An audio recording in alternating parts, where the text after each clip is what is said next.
Champions, today we have a very inspirational guest, Soulaima Gourani.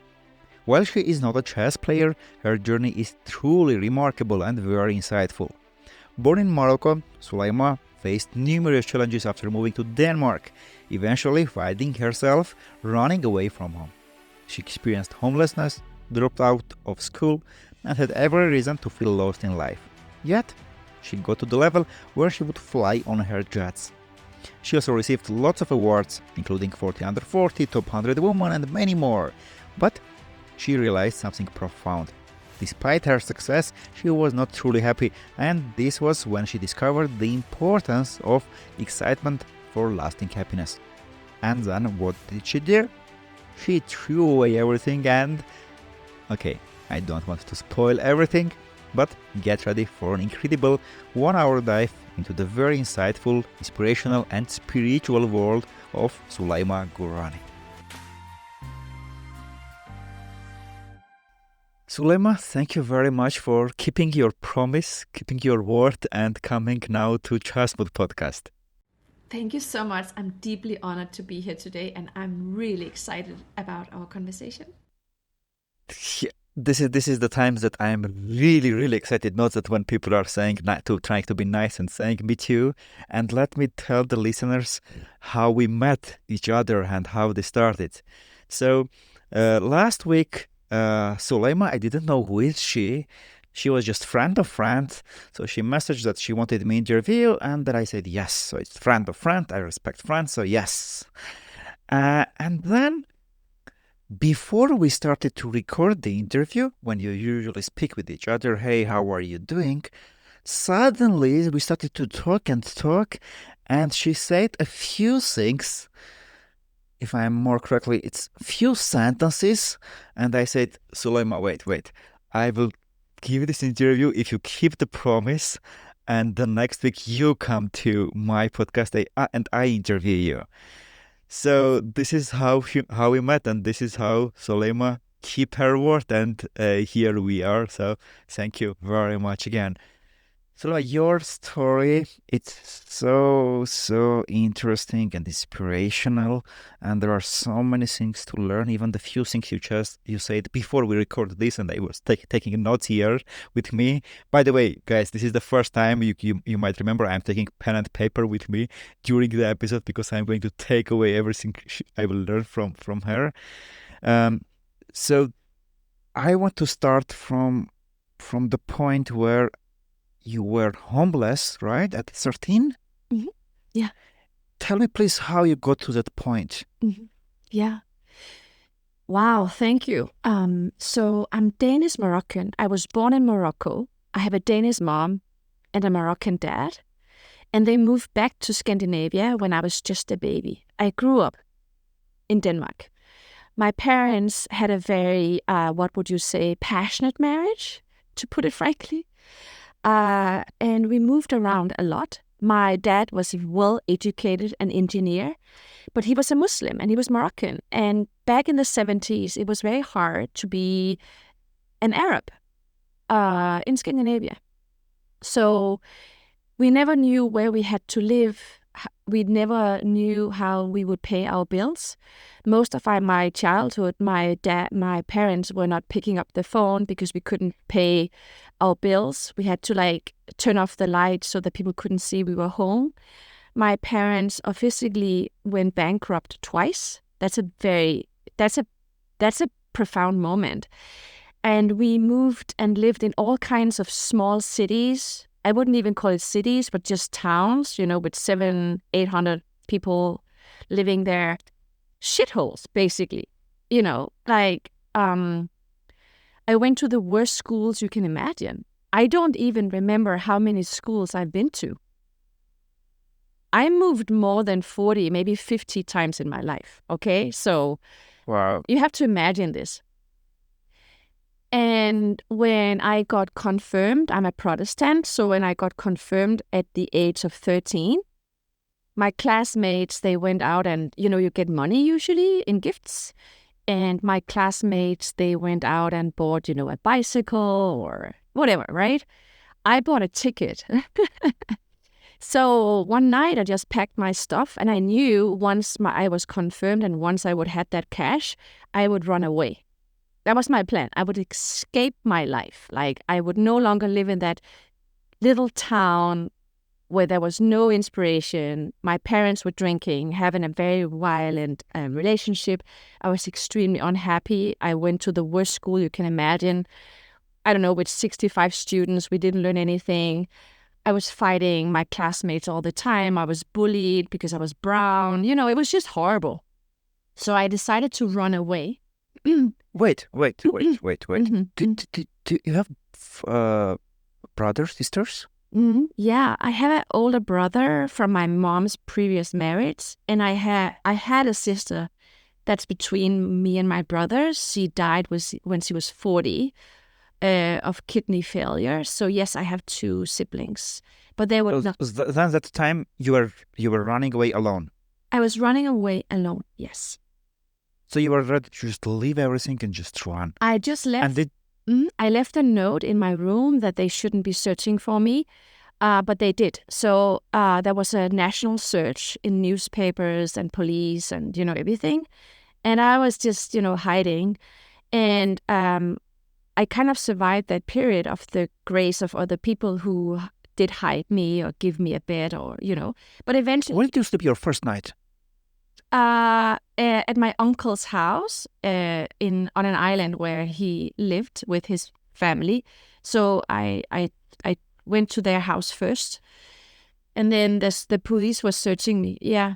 Mm-hmm. And your uncle didn't try to change your mind and say you should go? No. It was very well known within my family that I was very unhappy with my mom and dad. We had a very troubled relationship, to be quite honest. I mean, I love them dearly.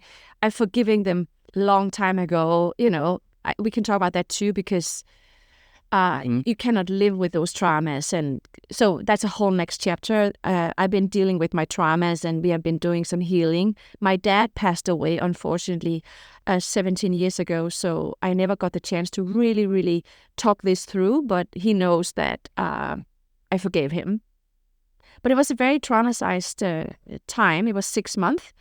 And the police eventually found me, and they put me back to my parents' house. And then I went back to my old school. And the school's response was I was in 7th grade, and the school's response to my situation was that they actually kicked me out. They said, you're no longer welcome in your school because the parents don't want you to hang around with their children because you are such a troublemaker. And so I ran away again, in fact. And this time the police put me in children's home. And they later put me in foster care. And it was impossible for me to find any schools who wanted me. I was rejected to every school you can imagine. So I was also cut off from education for the longest time. But then there was one school who said, we would like to take you. But honestly, it was a school for criminals. So what I wasn't capable of before, I definitely learned there. And that was how it was. And my foster care experience was positive. Indeed, I still have a really good relationship with them, as I have with my mom also. So, so it was very traumatizing for me. Not only to lose my home and my house and my family, but to be kicked out of school. So in fact, I'm a 7th grade school dropout, per se. I did recover later, and I did get educated. I have an MBA from CBS, and I've now been to Harvard, Yale, Cambridge, ISB, the 10 biggest universities in the world. I've studied there. I have taught there. So I would say I have catched up. But for the longest time, my life was only about surviving. I was, I think, 15 when I didn't run from the home. Mm-hmm. Just the first time when I felt that I can do anything. I was 15. So when at 13 you run away from home, yeah. Did you have that feeling, I can rebuild my life, I will survive this? Did you have that confidence at 13? Yeah, I was definitely not afraid. I should also say that I now look back at a life where I have traveled to, I would say 50 countries by myself, like by myself. So I would say I'm relatively fearless when it comes to being alone on my own. Like I thrive as a lonely cowboy, right? No, I was not afraid at any point of time. Not even when I was put in children's home with the most criminal, troubled youth you can imagine, or being picked up by the police or came into foster care. And by the age of 15 and a half, I moved out by myself, like for myself. It's not like I stayed in foster care until I was 18. And no. I was there for 1 year and a half, and then I've been living on my own since then, being responsible for homework and house and paying bills. And well, how you are taking care of that everything, how you are paying bills. So in Denmark, you can get money from the welfare state, right? You get a check every month. It's not a lot, but you get money, so that's very special. Not all countries have that welfare system, and I've always been working since I was 15. I've been cleaning in the nights. I was a cleaning lady. I was a dishwasher at a restaurant. I was serving at restaurants. Just all kinds of, what would you say, manual, labor work. And I've worked ever since. All my weekends, when my girlfriends bought lipsticks and went out at nights, I went cleaning or working. So what it has left me with is a very high work ethics, discipline, and focus. I'm a very serious person. I'm also fun, but I'm a serious person because up till now, most, if not all, my life has been about surviving. So since your audience are chess players, people who are used to gaming and investing and thinking things through, well, I think we share the same mindset, to be honest. I just don't play chess, but I do play business, if you like, right? I'm figuring out how to build unicorns, tech startups, raise millions of dollars, and making it through business. Because business is really about mindset. It's about understanding your risk profile. It's about having a poker face sometimes. It's about hustling and getting to find out what is the next move. What do I need to learn to make the next move in my life? What is the next step? So, no, not afraid, not worried. You said you knew by the age of 15 that you would make it. You had a faith in that. I knew I was protected somehow. I just knew, somehow I knew already when I was much younger than 13, maybe 8 or 9, life is not going to be easy. I knew that, right? But I had a faith and a trust that if I focus and keep doing the right things and make smart choices, I would get there.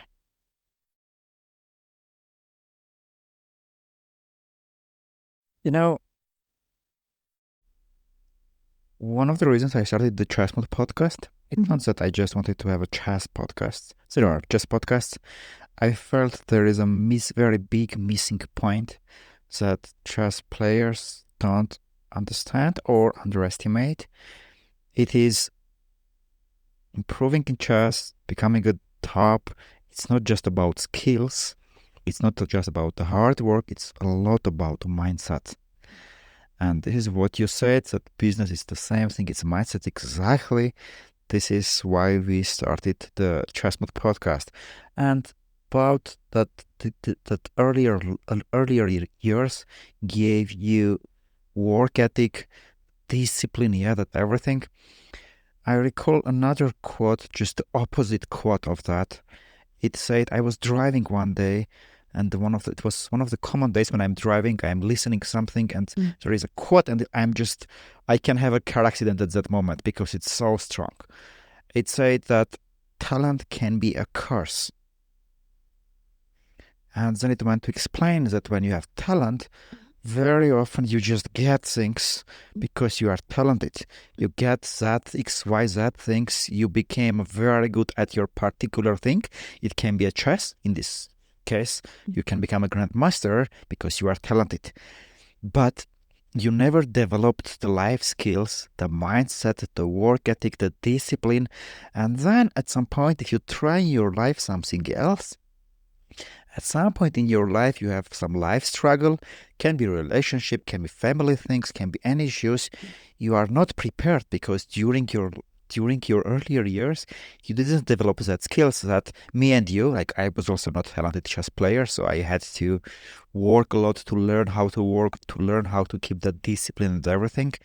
So that often it's interesting, yeah, at earlier ages when we can have some troubles like you had at 13, yeah, it can give us such a gift from life that that years it seems like it's I have the worst childhood, but actually it can be a gift in some way of looking, just the same way as the talent can be a curse.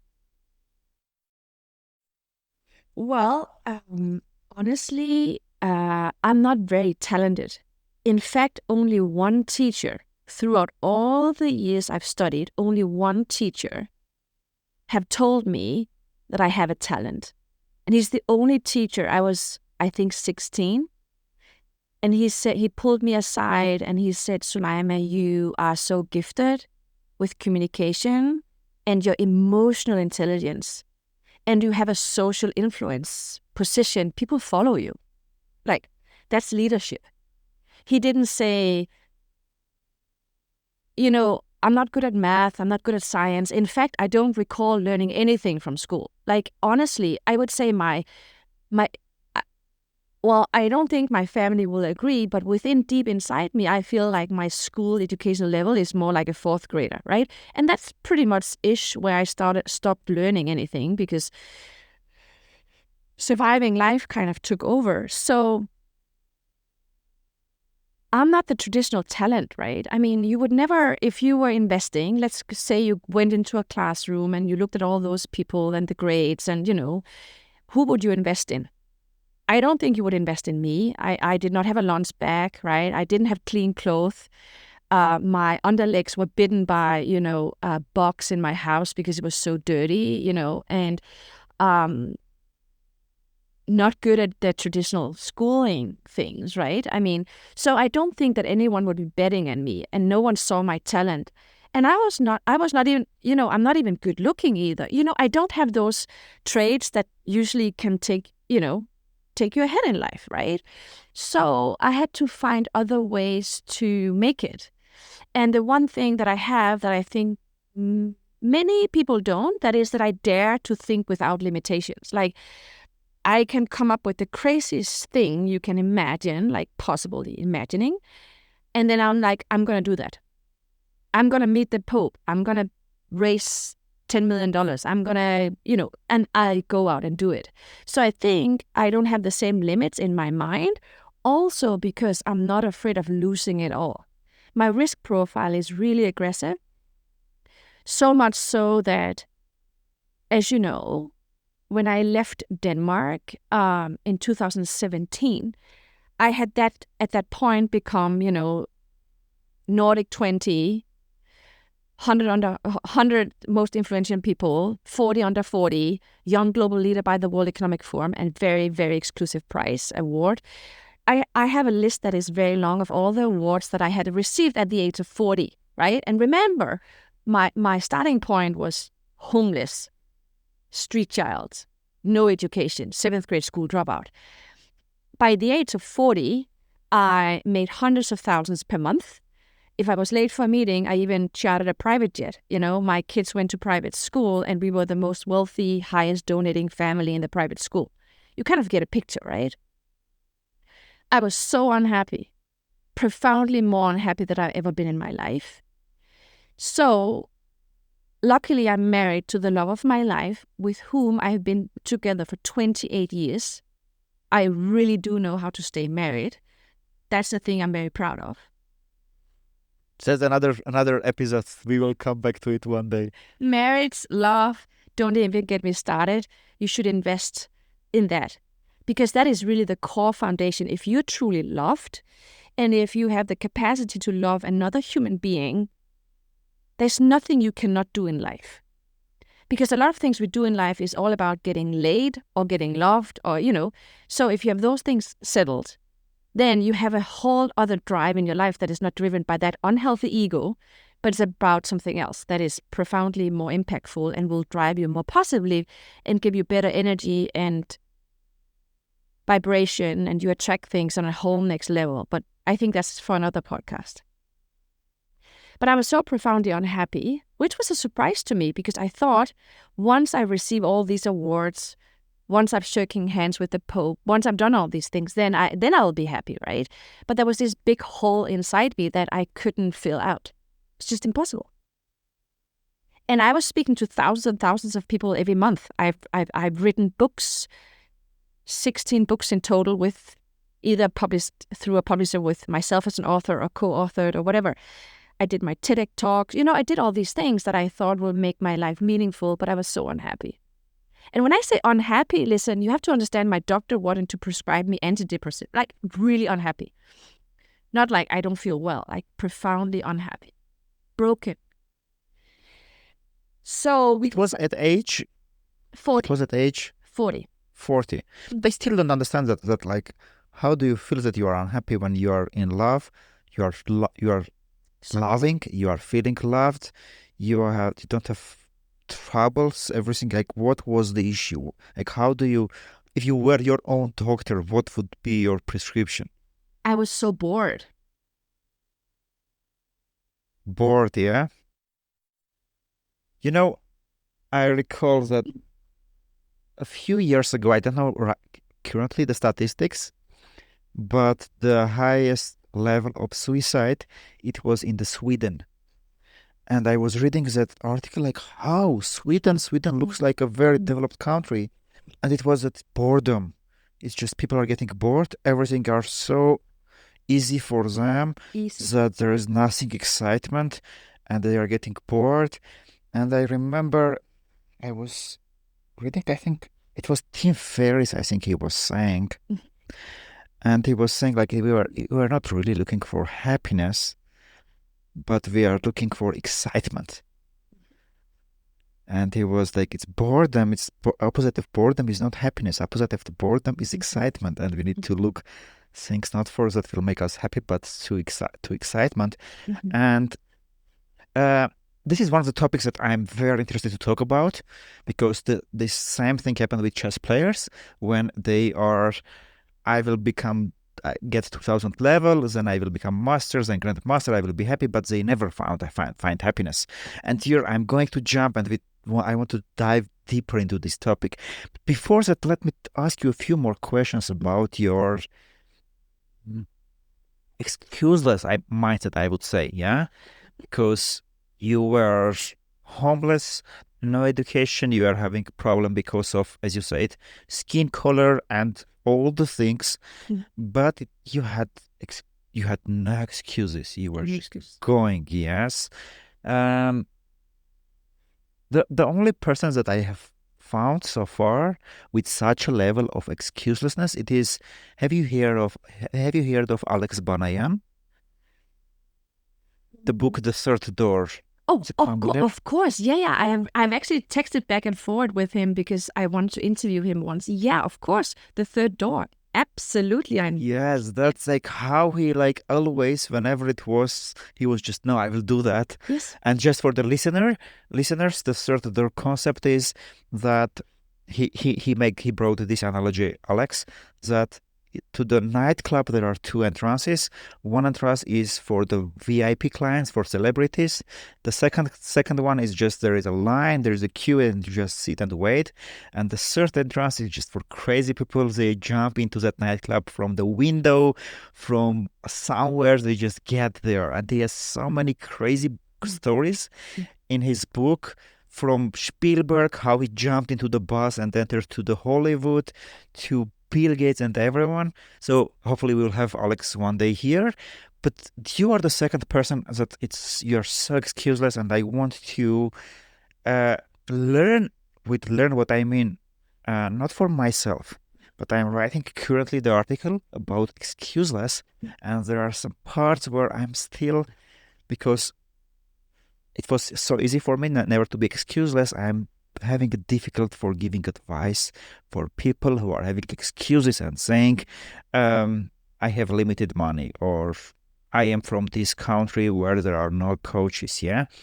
Uh, of course, I can recommend and say, read this book, Alex Banayan, or do that and that. I can give some of my tips, but I wonder very much what are your tips and advice to people who are saying themselves that, yeah, I'm fine, the excuses help me, or to people who you feel that they are ashamed to admit that, but they have that issue in their life, and if they become excuseless, the world will be open for them. What are your tips and advices? I know difficult question, but think about that. There is no better question. There is no better person currently I can ask than you. Excuses. I rarely make it. I rarely make an excuse. It's not in my. It's not in my vocabulary. I don't make excuses, right? So first and foremost, limits are good. Limits are good. Limitations are good because it makes you creative. Imagine you had all the skills in the world. Imagine you had all the... Wait. Limitations are good because it makes you creative, yeah? Wow. Limitations... Wow, okay. Yeah, because imagine you had all the time in life. Imagine you never had to die. Imagine you had all the money and resources and skills and network and time, Imagine you had everything of everything. It will never teach you the lessons of prioritizing. It will never teach you the lesson of making a plan and put in deadlines and timelines. And it would never inspire you to go out and find the person that you don't have in your network that you need to learn from. You would never have to build that puzzle in your life, right? So I always have a few missing pieces in my puzzle, right? Either it's because it's something I don't know how to do it, I don't have the skills, or I don't have the time, I don't have the money. So what I do usually is every year, once a year, I take a piece of paper. I usually do it with my spouse, and now we do it as a family, but you can only have one project a year, one big one. I highly advise people not to try to do too many things within 1 year. You cannot both build a new house, get an MBA, get married, just pick one big project, really, and make room for unexpected events because life is messy, but pick one event every year that you want to focus on. It can be health, it can be education, it can be business, it can be your book, it can be, it doesn't matter, one big thing.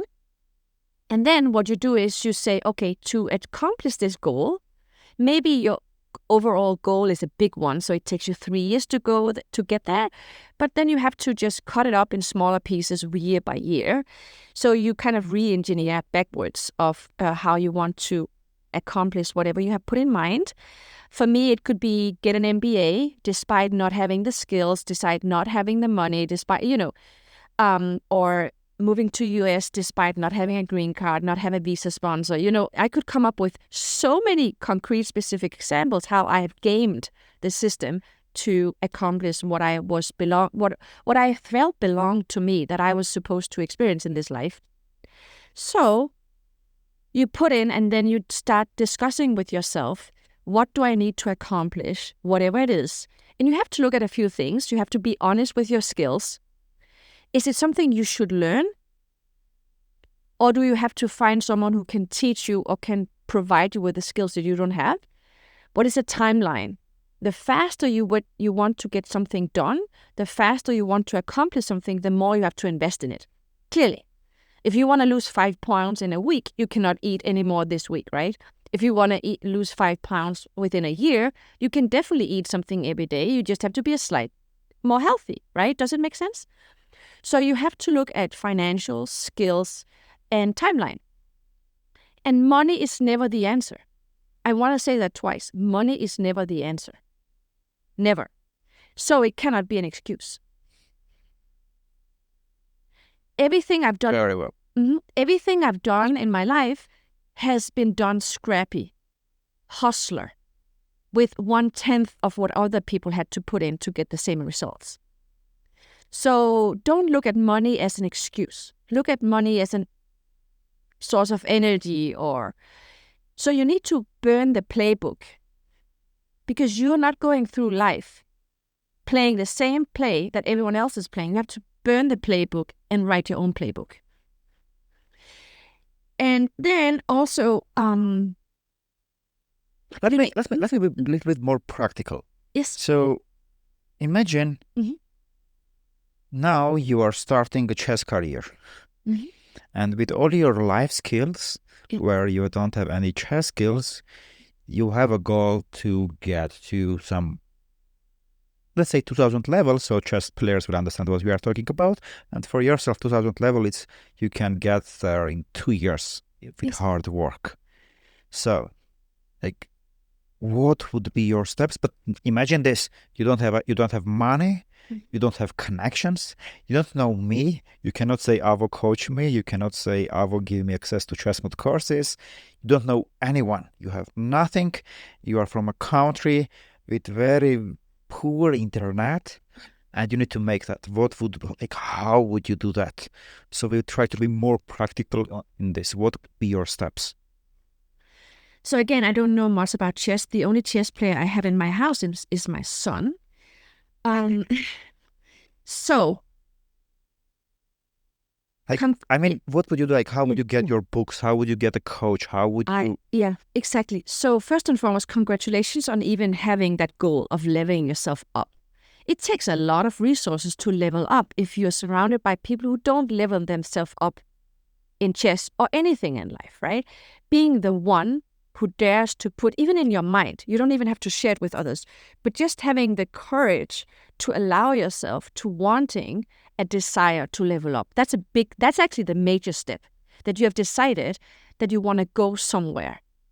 And then a lot of things happens in your mind, because I believe in the opportunity and the capacity of unlocking a lot of wisdom just by making that mental decision that you want to level yourself up. One thing. Congratulate yourself. Yeah, you just go in front of the mirror and say, yes, I'm better than many. Yeah. Yeah, or I have more courage than most people, right? Because most people, one of my books is called Courage to Succeed. And that's actually that most people don't have the courage to succeed. They don't even have the courage to start living a life that is considered being successful. So that's the number one. Number two, Wi-Fi, books, tutoring, whatever, is not an excuse either. I've witnessed people who became, ballet dancers or learned to play piano without having a piano, without having a ballet teacher, but having this inner music in their head, having this desire to move their body or the desire to learn how to use their fingers, and then they play on imaginary keyboard, right? So chess is, to my understanding, you can draw a chess board. That's chessboard. Everywhere, right? And I remember my uncle, he could not afford to buy a chess game, so he made the queen and the king and whatever, he cut them out himself. So I grew up with an uncle who played chess with a homemade chess board, right? So I'm just saying, I imagine if you want to become a grandmaster or level up in 2 years, you kind of know what chess is, right? Let's just assume that. So I would imagine that you would start building a chessboard yourself and start playing, right? And then you don't need Wi-Fi, but you need even the poorest of the poorest countries nowadays have mobile phones. There's a lot of free content out there that you can access. That, don't think that you have to go to the most expensive university or go to the most expensive coaches. That can come later. For you is to take step 1, step 2, step 3, and these are very basic steps. So again, it's about wanting to level up and that curiosity, that desire to spend every hour that you are awake on fine-tuning the next move. And, most people they don't think they can become successful because they don't dare to be an amateur. They don't like to start little. They don't like to be the only one. They don't want to. So again, if you want to be a social media influencer, you have to dare to have only one follower.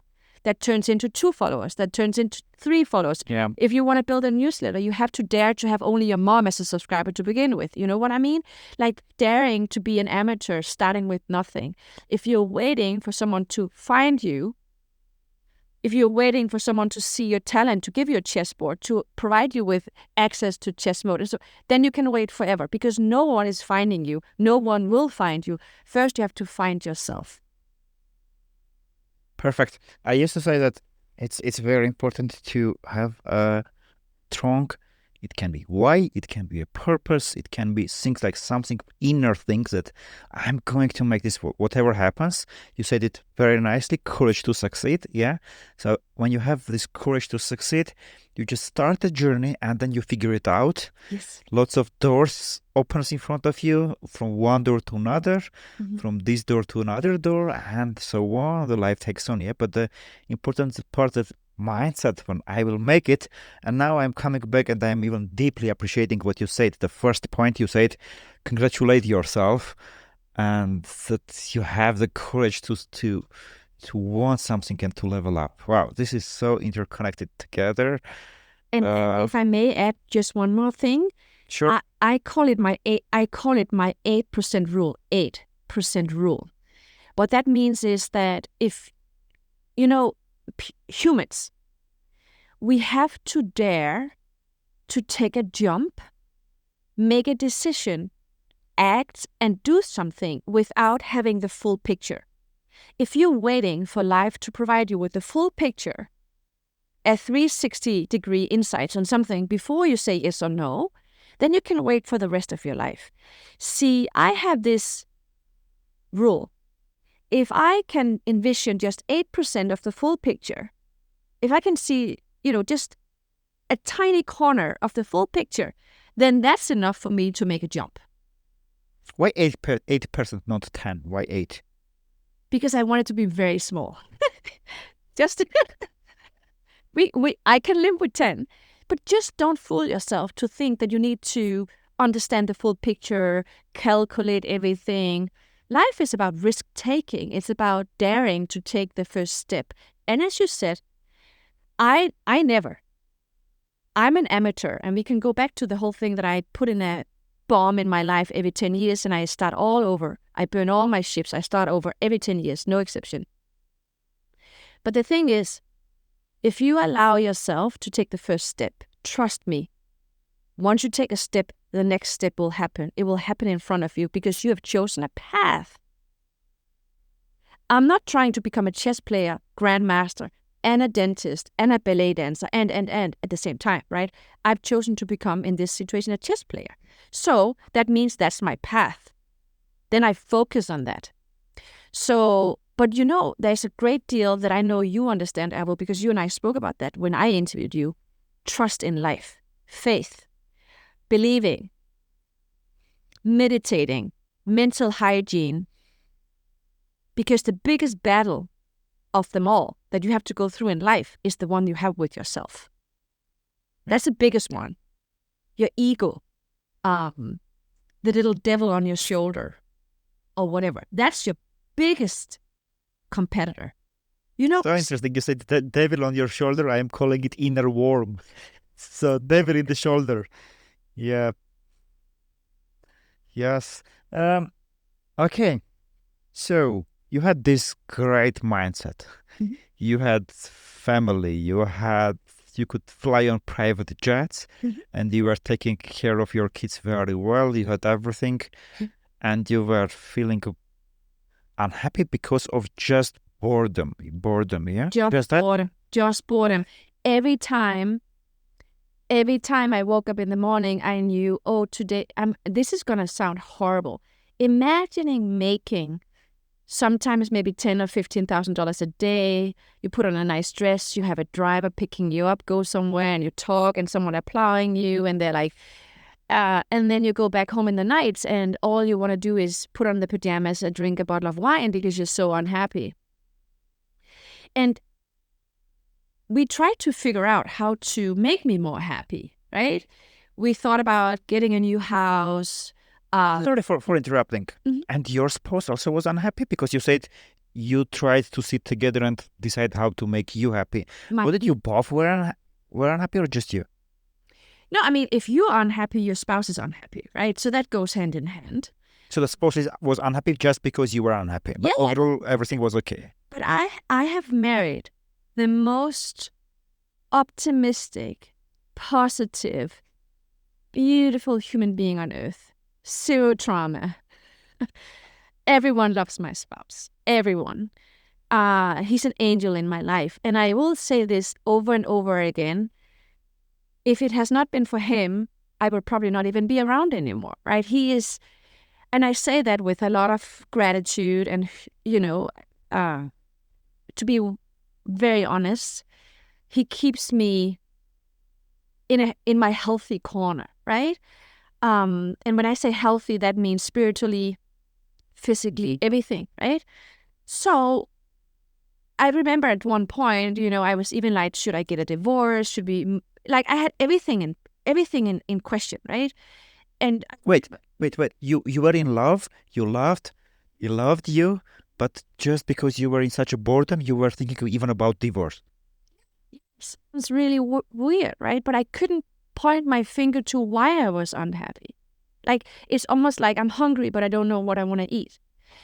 And I wrote a lot through that period, a lot of blogs and books, and like I tried to understand my own situation.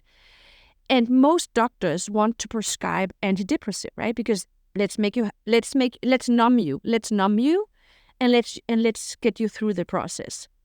While I had a different reaction. I was very honest about my situation. I was surprised about my situation, and I didn't want to numb myself at all because there was a voice inside me that I needed to hear, right? So after analyzing for almost 1.5 years or 2 years what was going on, I will give you an example. At some point, my husband said, let's go and look at a beautiful house by the beach. We lived in the center of Copenhagen. Maybe we should change our surroundings. Maybe we should move to a house, right? And we drove to a house, beautiful house, the house of your dreams, I would say. And I met the owner. They were still there. And they showed us the house. And it was so beautiful. It was so beautiful. And then we chatted in the kitchen. This was one of many pivotal moments. But I asked them, why am I moving from this house? And she said, because we just got a job in New York and we have to move. I ran to the car, I get in the back seat and I start crying. And my husband was, what on earth? I thought you loved the house. And I said, no. I don't want their house. I want their life. So when she said she was moving to New York, that's when I realized, I want to go to US. In that moment, she taught me what I was really wanting to do that I couldn't articulate. I wanted to go to US. So we ran home, we sold everything. Why US? I'll tell you, US for Danes are considered as this big unknown place, difficult to get into. People are usually good at business, they're good in communication. It's just something that's interesting. You know what I mean? Like there's something about US, if you're Danish, that you get attracted to, but we have a love-hate relationship to US, right? We think they're crazy, but we're also very, inspired by US. And I knew getting a visa in US is not easy. Mm-hmm. So even for Denmark, it's easier. Easy, yeah? No, it's easier, but it's not easy, right? But I went back home and we made a decision. We talked to the children and we decided to move to US that day. So that day. Yeah, we didn't move that day, but we made the decision of moving. That day we make a decision. We are moving. Yeah, we're moving. Yeah. Wow. Because my husband laughs about this, but I said, if we move to this beautiful house, I swear to God, within 3 months, I'll be drinking a bottle of wine every day and I will start having an affair with the neighbor just because I will be so bored. And he's like, I'm not going to take that risk. No, I just say it like that. Oh, 100%. So we laughed about it, but it was sincere. And so we decided that was not a future that we wanted to pursue. So we decided to move, and a lot of people were surprised that we wanted to move countries. So we sold everything. We took the kids out of school. We managed to get an O1 visa. It's the most prestigious visa in the world. And we moved to Texas without having ever been to Texas. We decided to move to Texas. Never been. We lived on a mattress for 7 weeks until furniture came. We put the kids in school. Our youngest one could not say a word in English. We just throw her in school. And Texas is crazy, right? So we moved there. And I had no job. I had no business doing. I had no business doing it, to be in the US. And then I worked and I wrote, and I from there I actually managed to build 2 of the most profitable online paid subscription community companies in Scandinavia from my living room. Made millions just by sitting in front of my Zoom camera and teaching people how to take the next step in their life. So I'm also very good at creating a lot out of nothing. I will always have a job as long as I have a camera or a pen, or a little stage from where I can speak and articulate. I can always make money. So you can strip me from everything in life. Take away all my titles and awards, remove everything, I will always survive. I can always make a living because I'm not afraid of cleaning a house or serve at a restaurant or turn on my web camera and just speak to one person again. So that makes me it makes me fearless. Anyway. Tell me how powerful is this feeling of this fearlessness when they can take everything from you and you are still good. I remember I was in Tunisia meeting with my first investor, who eventually became my godfather, and we became very, very close. He's just an investor that everyone can dream about him. Yeah. To have such an investor, and I'm so blessed to have him as also my godfather. And so we went to his 60th birthday to Tunisia, me and my wife, and we were sitting, 3 of us, and having a nice dinner, and he said something very interesting. He said, I have nothing to lose in my life. If I lose all of my money, if I become like homeless, I have nothing, the only thing I will miss in my life will be this quality wine and my steaks. Like, wow, that's also, that's cool. Please go ahead. So you had this fearless mindset that you can always start from again. You have nothing. Yeah, I still have. And, I was hiking with my husband the other day, and I should also tell the listeners that we moved to Palo Alto, Silicon Valley, the very heart of the tech. I would say that the brain of tech is here, right? Palo Alto. Our neighbor on the right, down the street, is Tim Cook from Apple, Larry Page from Google. You just imagine my street, right? And after 2 years in Texas, we went to Palo Alto. I was traveling, and the family came visited me here, and we walked down our street where we now live with the children. And the children said, we want to live here. And at that point, we signed on an apartment in the house, and we moved overnight. I mean, we went back and packed, and then we act on things, right? The 4 of us. That's how our family are. And so we moved here, to everyone's surprise, in Texas. We moved because we were very happy in Texas, but we felt everyone is the right time to move to Palo Alto. So we moved again with no business, no intention. Wait, how do you feel that it's right time to move? Like, how that feeling is coming? You just know. It's a strong feeling of excitement, and inside your head, you can play the movie.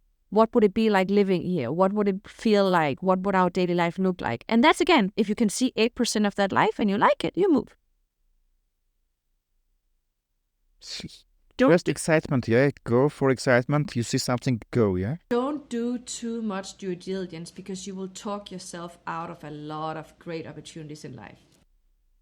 And it's not yo, yeah? It's like the ones, the devil who sits on the shoulder, or I call inner worm, yeah? It will tell, I'm afraid. Yeah, and I've lived now in 4 countries, right? And I've been an immigrant in 4 countries. I'm a mom. Like, we have 2 little human beings that lives with us. Every decision we make impact their life too. And it's so exciting to see those 2 adventurers. How old are they now? There's 14 and 16. Wait, and you're traveling. Like, how do you make in the family that everyone is, yes, we are also excited? Because what if the other one is like your spouse is saying, no, I want to go to Malaysia? Yeah. No, I mean, if he's in Malaysia, we would definitely consider. So here's the thing. We keep joking that we don't have an open relationship. Like, we're not with other people, right? It's so fancy to have open relationships. We don't, but we have an open relationship with the world. Mm-hmm. So when we move somewhere, we always think about this could be a place where we're going to stay for the next 2-3 years, maybe 4 years. And then what's next? That's how we think. But listen, So you never buy houses, yeah? You just rent places and you move around the world. No, we were just 12 years in Copenhagen. We owned 2 real estates. But after you moved to the USA, only renting. Only renting, yeah. I mean, buying in Palo Alto, even if you have $3 million, you will only own a little piece of a garage, right? So it's not that easy. So we moved to Palo Alto, and I should say we usually make that little exercise in our family for what do we want to do next year. We always do that around New Year. Everything gets implemented right after New Year. Like, even my children were born in October and November, meaning we decided to get pregnant and then we had children. Everything we do, we implement around January. We move in January. We always, we make these decisions right after New Year. And so we moved to Palo Alto, and we've now been 5 years, and we're returning. We're moving again in 1.5 years. It's already been planned. We know where we're going. We have already. So again, listen. Wait. You said you are moving every 10 years, right? No, not necessarily moving every 10 years, but I'm redesigning our life every 10 years. That means either a new location to live, a new career, a new company, or something of significance every 10 years. Every 10 years, no exception. So in 1.5 years, that means that we've almost been in US for 10 years because we came in 17, right? So in 1.5 years, we're coming up around 10 years. That's at least the... Do you know where you are moving? Yeah, we're moving back to Europe. And our children have already applied for the schools that they want to go to in 1.5 years. They have the same capacity. Plan, move. And so we're going back to Europe. And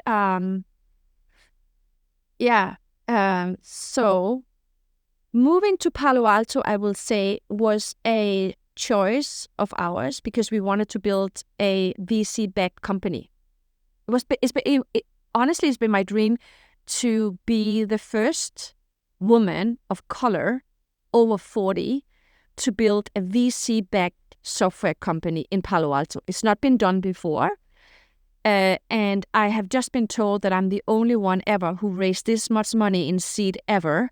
My age, my gender, nationality, and educational background. The first one. Why you wanted to do that? I just like to be a pioneer and be the first one to do things, or the only one to do things. I like to prove when all the obstacles are in front of you and you only have 0.1% of succeeding, I like to be among the 0.1%. So when I know that you are very aware of the ego and the devil on the shoulder, I assume that you understand that it's not your ego who wants. So you want to inspire others that everyone can do that? So I have another rule in my life that once I achieve something, I stop. I stop when I have achieved it. And then I spray my knowledge to those who want to do that journey as well. So I usually do a class, I write a book, I start giving talks, and I give my playbook to others. I've done it over and over again with everything I've done in my life. That's what I do. So I'm not driven by my ego, because if you look in my house, and I should tell you, I live in a 2-bedroom apartment. I sleep on a couch in my bedroom, in my living room, in my kitchen. We have and we live here with 2 children. We start from scratch. We raised lots of money, as you know, and the company within the last 2 years that I've been working on it is now worth $30 million. It's such a good story, and I'm here. Even this podcast today is not driven by ego. It's my desire to tell that everything is possible if you follow a few simple steps, beginning with your mind, understanding how to navigate and take care of your mental hygiene. Just like you take a shower every day, really pay attention to your mind. And the third step? Dare to set ambitions, dare to have ambitions, dare to set goals. Even if you disappoint yourself, that's okay. A lot of people would rather plan small, put in insignificant goals so that they know they achieve them. I put goals out there that are so crazy that everyone laughs about it. So after 1.5 years, you are going to sell the company and move. So we don't know if we are selling the company, most likely not, because we're doing so well. But we as a family are moving back to Europe, but the company is incorporated in Delaware. It's an American company, and we have our investors in US. So we're not going to move the company, but we can work from anywhere because we are remote, right?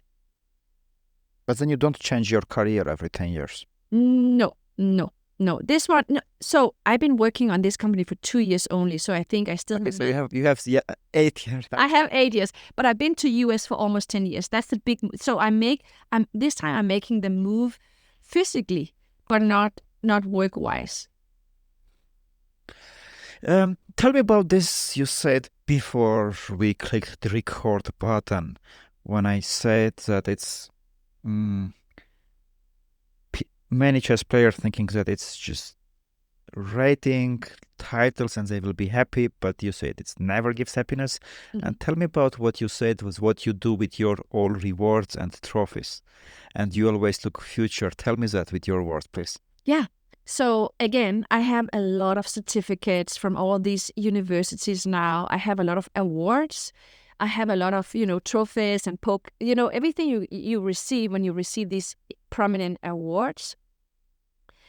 If you walk into my house, you would see I have nothing. There's nothing on my walls besides pictures of my children or art.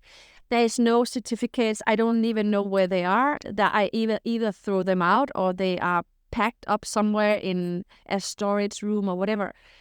There's nothing in my house. Not even one trophy. Because I don't care. When I receive it, don't get me wrong, I'm happy, very happy. And then the day after, I put it somewhere, I forget about it, I never think about it, I never put it in front of me ever again, because I don't care about past achievements. All I'm looking for is being present right now, enjoying and being thankful for what I have, try to be a very good human being, eager to learn today, and my eyes are only on the present mostly, and in the future. Because you end up thinking that you are amazing. And once you start imagine I had this room full of the awards and stuff, my brain would start to think that I made it. And then I would start relaxing and, no, I'm only 48. I'm not slowing down. And again, looking at all those things will just boost my ego, and I might start thinking I'm an expert, and I might start having high thoughts about myself. No, I'm a complete amateur. I have no clue what I'm doing. But I'm fearless and I'm curious and I'm willing to risk it all. And even if I lose everything, I'll be okay. I'm living in a 2-bedroom apartment, as you know. I would be willing to even live in a 1-bedroom apartment. Have no problem with that whatsoever. What you said about being this present, our mutual friend Lara, who was interviewing me in front of the audience, and then she asked me the question, and she said, the slogan of ChessMood is right mood, right move. So right mood is important for making right moves. Mm-hmm. Tell in a very simple way what is right mood. You know what I said there? What? Very similar to what you said. I said it is not when you are in now. There is past, future, and now. So philosophically, in marriage, like if you read spiritual books, philosophical books, there will be now, and there it is. Yeah, so I think it is somewhere between, little bit, one step forward from now to future. 100%. So like little bit. So there is your now. You don't go with the past, so you are now, but you also look in the future with excitement, and this is when you are in the right mood. It's very, very similar what you said about now, present, and future, and it's like, wow, it's so same way we think. Well, I interviewed you just 2 weeks ago, right? Because I'm so fascinated about your story, and now I'm interviewed by you. We definitely are meant to do something together. So let's elaborate on that later. But I will say one thing, and that is, I owe a great deal of success to God. I know that it's so unfancy, and everyone's like, oh. I'll tell you, I go to church every Sunday. In fact, sometimes I go twice to church. I go to the Yogananda Center that we have in Palo Alto for meditation in the morning.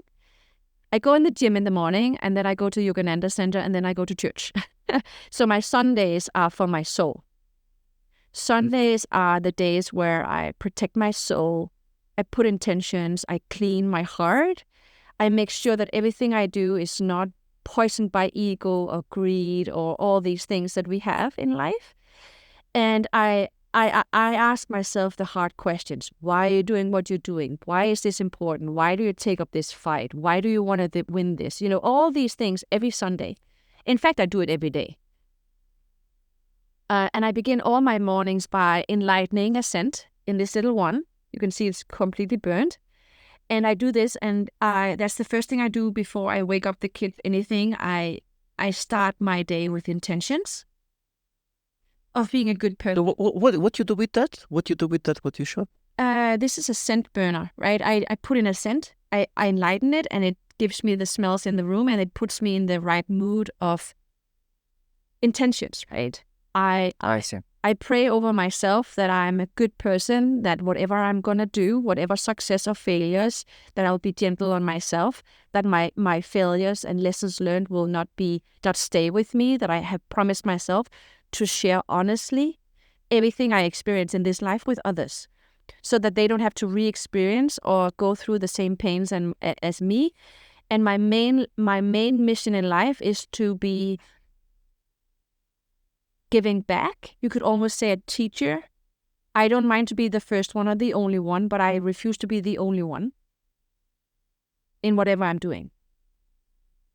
I don't want to be the last one doing it, so I always give back. That's my intention. Even with this tech company that is doing so well against all odds, it's the most difficult market to raise money, and I just 3x'd my valuation. It's unheard of. It's unheard of. Even that is a good story, right? And then I always think about how can I share this story with others and teach them or inspire them to go and do exactly the same if that's what they want to do. Wow. Makes sense, Am? Yes, absolutely, absolutely. I'm just thinking what you thought about how you take care of your soul. This is something that also many chess players don't understand. Unfortunately, I think it's just society problem is that we are having an example of this person who is rich, this person who is a chess grandmaster with the highest rating, and people think that they are happy, but often they are not. So they are having often not the best examples, and they think if I also become like them, if I also become rich, I will be happy. If I also get the grandmaster, I will be happy. But it's not the answer. Yeah. Happy is not a What you said destination. about Happiness is not a destination. It's inside you. You could be happy just now. I'm so fulfilled and overly happy right now. I cannot even explain how happy I am. I was happy last week. I was happy 3 weeks ago. I was happy 1 year ago, 2 years ago. My startup ran out of money 3 times. I had to lay off my team twice. I was very happy, even in that moment. Happiness is not it's a state of mind. I'm happy every night. I what is it called when you pull out the bed from your sofa to your bed and I put my beddings on it? I'm happy. I'm not thinking about my neighbor that's a multi-billionaire with a private jet that I want to be him. I am happy in my life, in the journey, in those experiences that I have chosen for myself to go through. I'm not a victim. I have chosen actively to be in this situation. Even to be an entrepreneur is a privilege. Imagine the privilege I have in life to build a company. People bought shares in my company. That's a privilege. I'm not a victim in my own life. I am not a victim. I will never be a victim. No matter what happens, I'm not a victim. Hence, I will never be.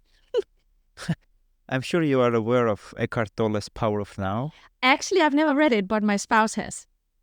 He said the book, and you know, when I shared with him your book list, the one you provided me with, I printed it, and he said, the way you wrote about Eckhart Tolle's book, normally you wish you had read books earlier in life, but you wrote about that, I read it too soon. He was like, I love this guy. I love it. So you bond with my spouse already just by writing this. Interesting. You should also tell him about this new book, The New Earth, which I think I understood more than I understood from The Power of Now. And the Bo philosophy is that it's just you being now, and all our anxieties, all our depressions, it's when you go to past, you remember something bad, or you think too much in the future, while everything is actually can be okay, and it's just you're something not there. And the other thing, I think you will like this. There is this quote: "The heaven is not a state, but it's a state of it's a state of mind." It really is. So it's just what you can build here in heaven and just live there. And you also have to think about speaking love and life into things. You know, the way I talk to my husband every day is so much appreciation. Like so profoundly appreciation. The way I speak to my kids every day is like full of appreciation. Like, thank you for letting me be your mom. I'm so inspired by you. You know, I say all kinds of things to my children and my husband every single day. I believe in speaking love into things. You can kill things by using, you can kill things with words, right? You don't need a weapon. You can just use your words. So how do you speak into your career? How do you speak into your training and rehearsal of things? How do you speak into hard work? How do you talk about yourself and others? Do you speak life or death, into something? Yeah. Just be aware of that too. I think that's very, very important also to monitor how you think and how you speak about what you are going through. The deep awareness, right? Deep awareness. Soulaima, out of my curiosity, out of this topic, it came to my mind, and I wanted to ask, how did you, totally out of the topic, how did you meet the Pope?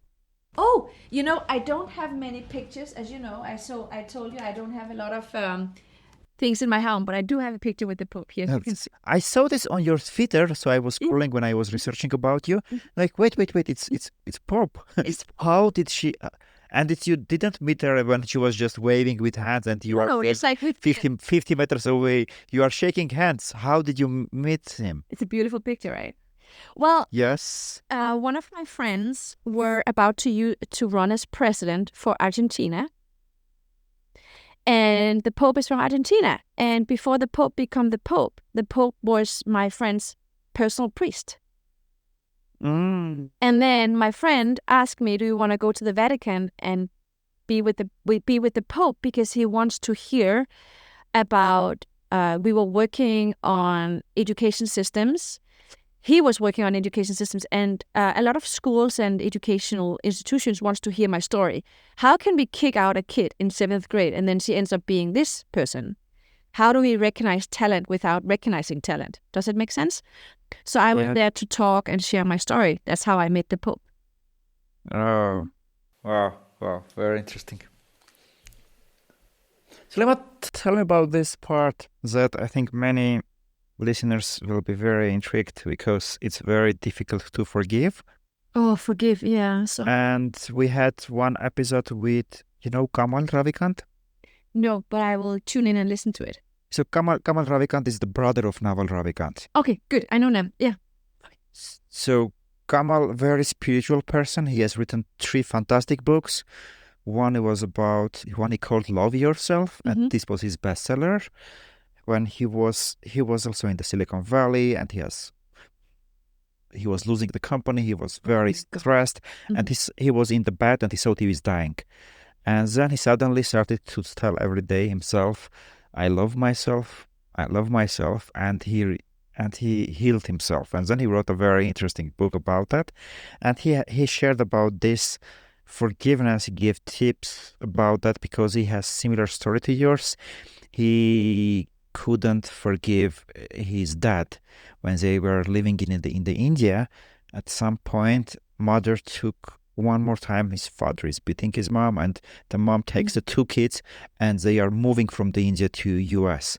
And then it takes time from Kamal to forgive his father, and he even written a separate book, Rebirth, about that.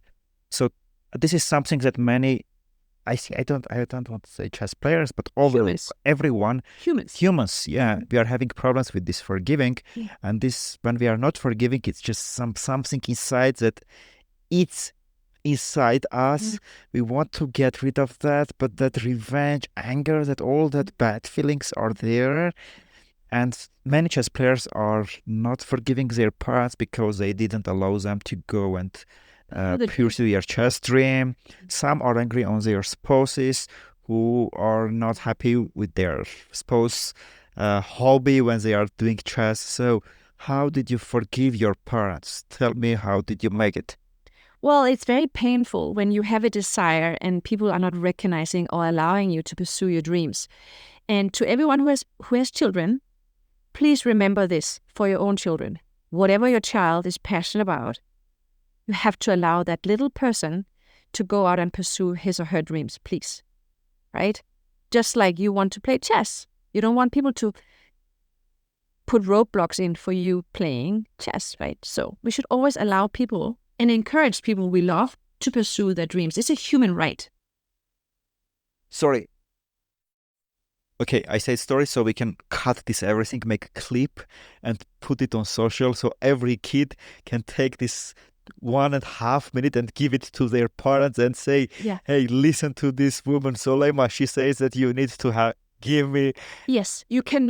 It should be illegal. Listen, it should be illegal for parents to forbid children to go and pursue their dreams. It should not be legal. You cannot decide on behalf of your children. You don't own your children. You have a short window where you are someone's parent, but it's individuals, it's human beings. You have no right to stop or block someone from pursuing his or her dream. Please, it's very, very important for me to say this. Let's do another 1.5 minute recording for spouses who are not happy when their spouse is playing chess because they love it, it's their hobby, but the spouses are again chess. Let's record 1.5 minutes so the spouses can give it to and say, dear wife, watch this, please. Let's do 1.5 minutes about this. I've been married for 28 years. That's a long time. If you want a happy marriage, you need a happy spouse. And whatever makes your spouse happy, that being playing chess or playing golf or whatever, you as a spouse has no right to limit your spouse for whatever makes him or her happy. You cannot do that. The person you married, you signed a contract, right? A contract of going through life thick and thin. And one of the things you promise each other is to make each other happy. And I think if your spouse wants to play chess or whatever it is that he or she wants to do, you have to let the person do that. You have to. Boom! Record it. So we have another 1.5 minutes for spouses. So dear chess friends, if I have a friend who's, he might play a game and then suddenly a very, very big mistake, just unexplainable. And I'm working with him and like, why do you play this move? My wife enters to the room. So, dear chess friends, dear listeners, if your wife is not happy that you are playing chess, we will make this a short video, even separate, that you can put it and give it to her. Yes. Thank you very much, Soulaima, for making this. And now let's go back to the main thing. How about it was just the deeper thing. How did you forgive your parents? So forgiveness is one of the main things that we as human beings need to deal with fast. Everyone has been going through life. Maybe you cannot forgive your teacher for not giving you the grades that made you able to go to that university. Or maybe you cannot forgive your parents for living in a shitty town that didn't make it possible for you to do X or Y or whatever. Or you blame your girlfriend, or you blame your wife for wanting to have that child and you were only 16. Whatever. Like, people have a lot of garbage and luggage. If you want to be a free human being, you don't want to be rich, you want to be free. Let's be honest, you want to be free, right? That's Yep. the main thing, I think, for most people. And money is not money is never what's going to make you feel free. In fact, some of the most worried people I have are those who own a lot of things and they're very wealthy. They're worried about being kidnapped. They're worried about their boat. They're worried about their car, So again, it's never the answer.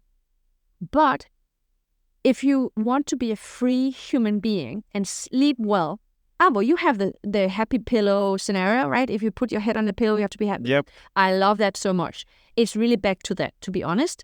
And to be happy when you put your head on your pillow every night, you have to forgive people. If you're waiting for them to give you an excuse, not an excuse, permission or whatever, if you're waiting for that moment where they come to you and say, I'm sorry, you can wait forever. You have to forgive everyone. Listen, when I was just 3, I slept next to my pedophile uncle.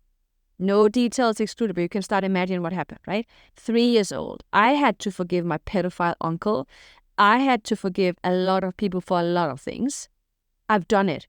I am so free because I have forgiven people. I had a few people that I have not forgiven for a few things lately. This is my number one thing every day, is to learn to forgive them.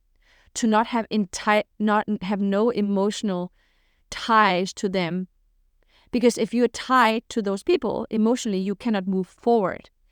And if you believe in God, hell is not a location either. It's inside you. It's the punishment that you go through yourself by, for instance, not forgiving people. So if you want to live a peaceful life with a lot of energy and good vibration that attract more good things in your life, you have to forgive. And when I say forgive, I mean forgive for real. Call that person. Not just words, yeah? No. Write that letter. Call that person. Drive to that person's house if they're still around and alive, and if it's possible, record that voicemail. Send that text. Forgive people. Set yourself free by forgiving them. Well, that makes lots of sense. Once I couldn't forgive someone, my ex-partner, who we built together with ChessMood, who did something very bad, and then for years I couldn't forgive, and eventually I did with this guy with the help of the Jay Shetty, and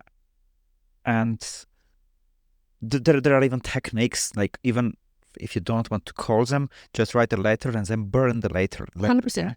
So yeah, I understand that it's really something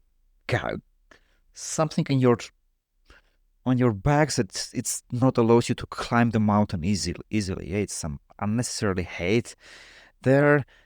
And you said that you don't need to wait. You should just do that, right? You should just forgive fully. Forgive, yeah. Even though, I have people who've stolen my business ideas, stole tons of money, and I mean stealing, who traumatized me, a pedophile uncle, how low can you sink, So you have to imagine that I know what I'm talking about. It is hard to forgive, but you need to forgive. You need to. Then you will really be free. And then you should never compete and compare with others. That's also setting you free, by the way.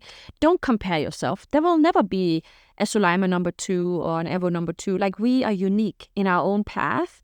And you cannot spend your life trying to impress people or become someone else. You are you, and this is the hand of cards that you've been dealt, and now you have to play your card. Right? This is your hand. I have my hand. We all have our hand. Yep. Play those cards.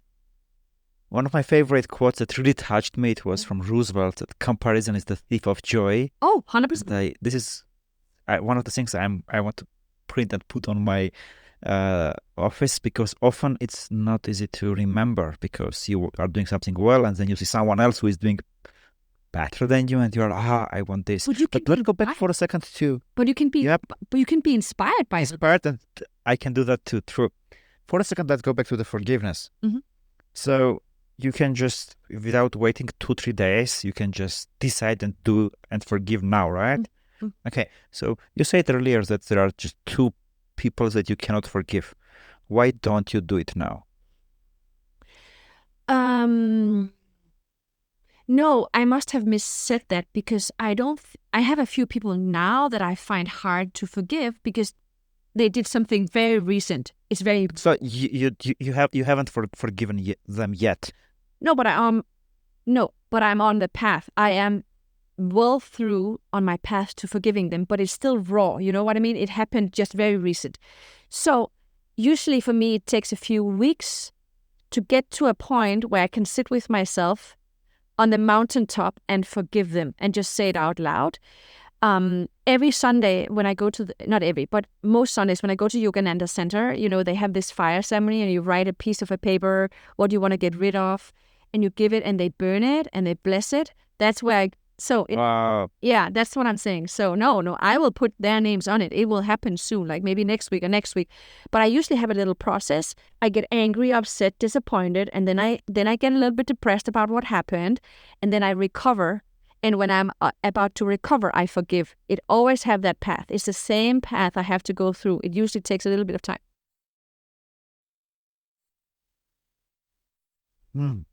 So I have here full paper with your takeaways. I probably will even write an article with 17 or 21 things I learned from Soulaima. But really burning, it's so interesting to burn, you know, to go to a fire ceremony or do it yourself in your backyard, write things down, do a little ceremony, have a toast, have a drink, whatever, drink of choice or whatever, put a piece of music or whatever, and just say, don't be like, fuck you, I'm burning you. No, like forgive with pure heart. Very important, right? Forgive, burn. And the good thing about going to the Yogananda Center is that they do it for you. There are priests around, you give a piece of paper, they do a prayer and they burn it. It's very, very strong. It's maybe this good startup idea, you know, to make it organize it online. So there is online, there is fire, and you are writing, clicking, and it's firing. See? So if that,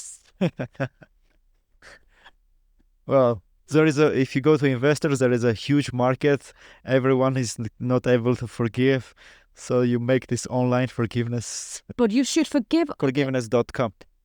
I love it. See, we already have a new business idea. I think you should not forgive others for their sake. You should do it for your own sake. Very important. Yeah, for your own. Oh, Soulaima, thank you very, very much for this, everything you shared. Mm-hmm. I'm sure when initially people listened to this episode, they were like, Soulaima, she even doesn't play chess. Should I spend my time? But I think now our listeners will understand why I invited you and why I think it was one of the best episodes we had. Wow. So really? Many interesting things. I'm really going to put this. It was so many thoughts that right now it's a lot. So if I write it down, I guess it will be more than 20. Later I will send it to you. The list I made and wrote an article. So interesting, and thank you very much for, first of all, not giving up on yourself when you were, I thought not giving up on yourself when you were at 13, but now when you told about your uncles that you didn't gave up on yourself when you were at 3, you went through that everything. You became excuseless. You won many of the life games, and you continue helping others how to do that themselves. So this is very inspirational. Great, and thanks for coming today and sharing this with us. Thank you. In fact, you might be a chess master, but I think you are a life master. I printed your recommendation of books and stuff, And since you and I spoke 2 weeks ago, everyone I talked to, I'm like, this guy, you need to follow him. I ran into the kids' rooms and like, guys, you need to go on ChessMood. You need to study this. This is incredible. I know you were talking a lot about chess. And you also have background in poker. But you are a life master. I am deeply inspired by you. And I hope life will bring us together in one way or another so that we can do something together. And what you don't know, I don't know if Lara told you, but I met her in Dubai. We had a session. She's your friend. She's my dear friend since 2012. And she said, you have not met Abo and he has not met you yet, but you guys should write a book together. She already said that in September. Wow. And none of us had met at that time. So I'm just saying. Yeah. Yeah. Wow. But maybe we should start from that book and then make it a forgiveness.com business when they will burn online and we have it. Yeah, it will be a very funny story. And then 10 years and then leave it and move somewhere else. But you should always allow yourself to be an amateur and make mistakes and forgive yourself, right? Sometimes we're too hard on ourselves, and that makes that we try to think everything and we overthink. Life will give you a lot of lot of guidance if you're allowed to be connected. Like life wants you to succeed. Life is not against you. Life is with you. And I think that's also very important. Life is trying all the time to make you happy and give you exactly what you desire. But sometimes life gives you what we need to experience, and that's not always fun. But in the end, when you sit at the table and you're 90 and you have all the scars, you are a true warrior. You have been through life. Isn't that more fascinating than being someone who's been through life with no experience, no hardship, no nothing? If you want to be smart, Anyway, Thank you for having me. I'm deeply honored. Thank you very much. Because this is a big deal. I really treasure this conversation and good luck with everything and to be continued. To be continued. Thank you very much. Thank you. Whew. I have so many takeaways. Definitely I'm going to write an article on this. Meanwhile, please feel free to share your takeaways in the comments and I will see you in the next ChessMood podcast episode. Stay awesome, my friend.